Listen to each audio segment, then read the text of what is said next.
Então, são múltiplas as necessidades, né, as causas disso. Então, veja, esse dado é interessante desse artigo, dessa revisão da Mayo Clinic que eu usei para ilustrar essa parte, que o trabalho respiratório do paciente chega até 6 vezes durante o desconforto respiratório. Isso custa oxigênio precioso, que pode para o sistema nervoso central, por exemplo, e isso custa energia.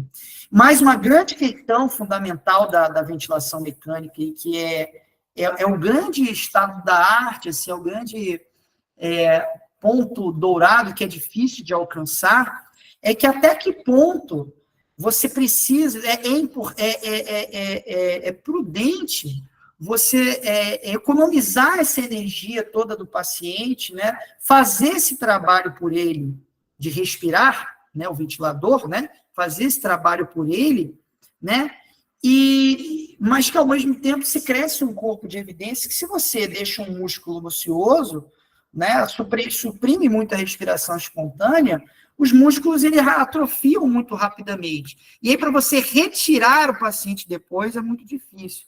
Isso, inclusive, é uma forma de... Eu também tenho, assim, sou agraciado, digamos assim, pela possibilidade de trabalhar na residência multiprofissional com os alunos da residência, com a equipe multiprofissional. Então, eu dou aula de uma disciplina chamada Práticas Interprofissionais, onde a gente junta todas as profissões numa sala e discute pacientes, mas de uma forma assim, muito lenta. Ou seja, eu posso fazer a pergunta que eu quiser para todos os profissionais. Então, eu estou numa posição muito privilegiada, digamos assim, né? A gente começa a entender a mentalidade das profissões. Isso é muito enriquecedor, assim, trabalhar em equipe multiprofissional, né? Ainda mais você ter a oportunidade de, olha, você tem uma equipe, pessoas que você pode perguntar e debater o tema que você quiser, e perguntar de ventilação mecânica para o fisioterapeuta para ele te explicar, né? Então, e isso é uma forma, uma mentalidade muito da fisioterapia, de que, assim, quando você está numa questão neuromuscular, músculo esquelético e tal, você não pode ficar parado, de repouso, sabe? Eu vou parar de fazer as coisas, tem que ficar quietinho, mais ou menos. Você tem que, assim, porque na medida que você, tudo bem, está com um músculo inflamado, eu hoje mesmo, ontem eu dei um jeito na lombar, tenho, né, quem tem lombar frágil sabe como é isso. Fez um movimento errado, aí dá uma contratura e você fica sofrendo de dor. Não dá, aí tenho um fisioterapeuta, meu fisioterapeuta falou, não pode ficar muito parado, não, você tem que tentar manter um pouco da sua atividade, para a sua musculatura abdominal, que é o que vai te dar suporte para poupar a sua musculatura da lombar, não ficar parada, senão você vai ficar pior de recuperar, vai demorar mais a você sair disso. Então, quando você tem uma lesão assim, obviamente depende muito da extensão da lesão, mas o raciocínio do fisioterapeuta não pode parar muito de fazer o que você faz normalmente, não. Porque o seu corpo não pode esquecer como se faz. Senão, depois voltar a fazer vai ser muito mais difícil. Então, assim, isso se traduz muito nessa lógica da ventilação mecânica. E é muito difícil você fazer isso, você economizar a energia do paciente sem deixar ele, sem atrofiar, né, essas funções.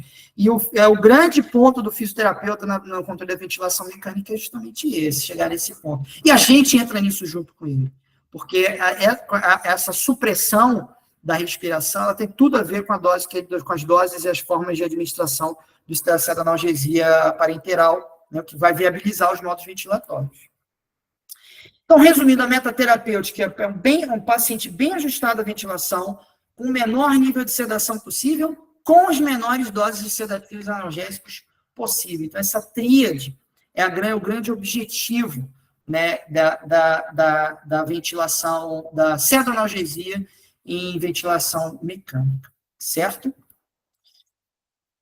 Agora, como se afere, né, a pseudoanalgesia? Isso tem muito a ver, vai conversar muito justamente para a gente fazer o juízo se as doses estão adequadas.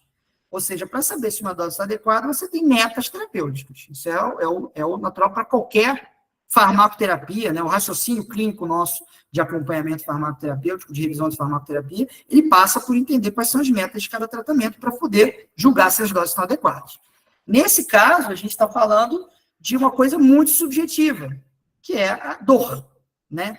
Então, ainda mais um paciente que frequentemente não vai ser capaz de verbalizar a dor, né? De caracterizar a dor. Então, existem as escalas, né, de avaliação de dor, que são aplicadas muito pela enfermagem, né, principalmente pela medicina também, e também pela fisioterapia, né, eventualmente, mas a fisioterapia mais a de sedação, e que, basicamente, a aferição da dor nesses pacientes ela é feita por meio da expressão facial frente a um estímulo doloroso, a expressão facial, ao movimento dos membros superiores, né, o tipo de reação, né, que o paciente tem ao estímulo doloroso, né, e da adaptação ao ventilador. Ou seja, se ele luta com o ventilador, se ele é incapaz de controlar a ventilação, né, se ele tosse eventualmente, né, que é um mau indicativo, se faz uma pontuação, onde a meta ela é de 3 pontos, ou seja, que o paciente esteja, do ponto de vista da expressão facial, relaxado, sem movimentos dos membros superiores e tolera a ventilação. Isso frente a um estímulo doloroso que é feito, né, pela enfermagem. Tem algumas formas de fazer. Aí pressão na unha, enfim, tem algumas formas que eles são treinados para fazer. E da ventilação é o observar mesmo, né, dos parâmetros ventilatórios, que o fisioterapeuta entra muito nessa avaliação. Então, vejam só, guardem essa informação.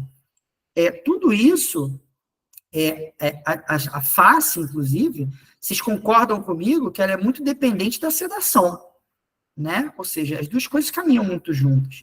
E quanto mais profundo, né, a sedação, mais difícil é aferir dor.